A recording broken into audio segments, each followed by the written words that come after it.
what I like about season 5 is that we get to explore a little bit more of TC's background, especially in episode 507 that recently Yeah. aired. So, talk to me a little bit about opening up TC and what that's like for you this season. I think it's kind of like in the Marvel universe, one of the reasons why the storytelling is so good is that they've arced these characters over a decade, right? So when you hear them say Avengers Assemble, it has a lot of meaning to it because you've been waiting for it for 10 years.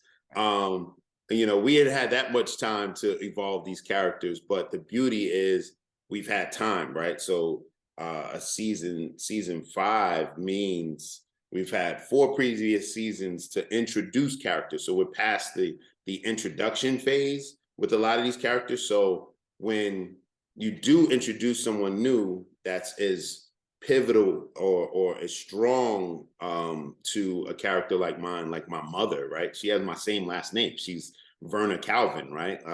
So the fact that she comes in, but then not only do I have like a relationship with Magnum, which that, and Rick and whatever, and I have this conversation with Rick, but the character that gives me the idea that maybe I need to give her a chance is not just Rick, it's also the kid that I adopted, Cade, right, played by Martin Martinez. He has this conversation with me in the helicopter, right, which is iconic in itself. But he has this really heartfelt conversation about his mom and how maybe I should give my mom a chance.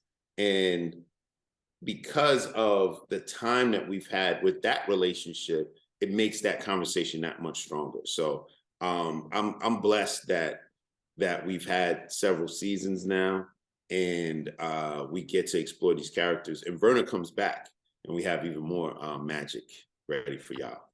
We'd like to hear that. So, as an actor, what's been exciting for you in developing this character? Being the most exciting thing for me, I'm a very nostalgic person, and I loved the 80s. So I love 70s films, I love the 80s films.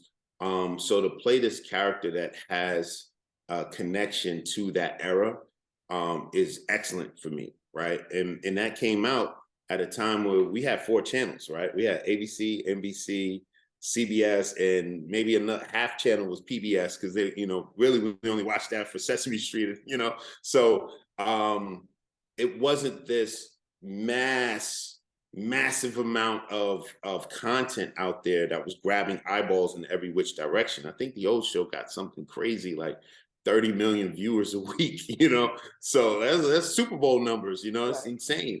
So these actors were rock stars, but one thing that hasn't changed about TC is he was a man in the community. He was a business owner. He was a college graduate. His character went to Grambling. I went to Hampton University in real life, so I had to put that in the script. I wouldn't have been able to go back to homecoming if I put Grambling, so I maybe changed that to Hampton University. So I got people hitting me up. I'm rambling right now, but I got people hitting me up from like Spain, and they're asking me about Hampton University. So I'm putting that out there. And I always say that the character is a superhero. He is absolutely a Black superhero. He just doesn't have a cape, but he does fly. I got a helicopter. I got different vehicles. I got a little secret lair. I have, with my little Airstream that I live in. So the character is a superhero, and he was a superhero then, and he's a superhero now. So you talked a little bit about it, but taking on a role established by someone like Roger Mosley and getting to develop and put in your own touches on something that is so iconic, what is that experience like? I read that early on you did have contact with him, or he reached out.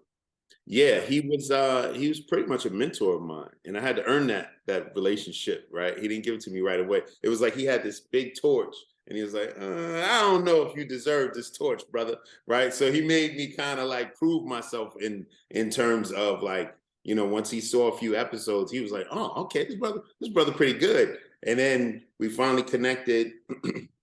He ended up coming in to shoot an episode, and I got to take him and his wife around the island, and let him see all of the things that have changed because he hadn't been here in like 40 years or something crazy like that. Like it had been a long time. So you know, I am always looking for ways to honor him. You know, I went to his memorial in I think we were in Ladera Heights. I went to his memorial and it was absolutely flooded with um OGs, right? I got to meet Preach and Cochise at the same place, right? Like it was like, oh snap, I'm talking to Preach and I'm talking to Cochise. This is insane, right? So I got to meet Richard Lawson and Tina Knowles again because I got to dance with Miss Knowles one time at a friend's wedding. But you know, it was just so many people, and they knew who I was because he told them, right? They were like, "Yo, Roger was so proud of you," you know, and I heard that from other actors, and I heard that from his bidwist buddies, right? He had about 20 of his bidwist buddies there, and they were playing bidwist in the corner too.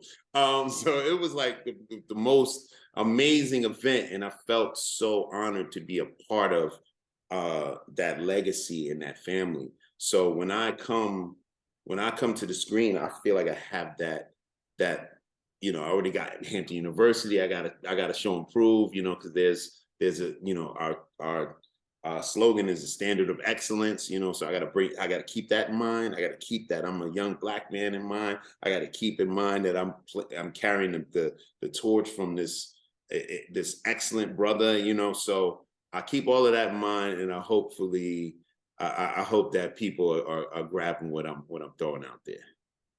I think they are. So, in wrapping up, of course, I have to ask you, what are some of your favorite places in Hawaii? Especially, the ones that are off the beaten path that only someone that has lived there like you have would know about.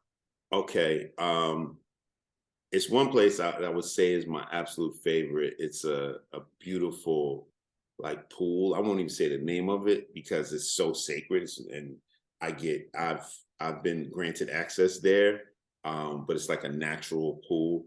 But I would say one of my absolute favorite places. If you came to Hawaii and you were like, "Where we going?" I'd be like, "Yo, I gotta call somebody. What we'll probably call Brian Spicer, who's one of our directors and producers, and I'm like, yo, we got to get the boat because we need to go out to the sandbar in Kaneohe.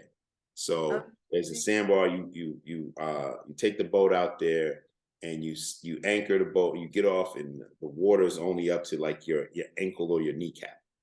You know, it's absolutely gorgeous. So when it's to your ankle, people put their beach chairs out there and sit in the middle of the ocean on the beach. You know what I'm saying? It's gorgeous, absolutely gorgeous. And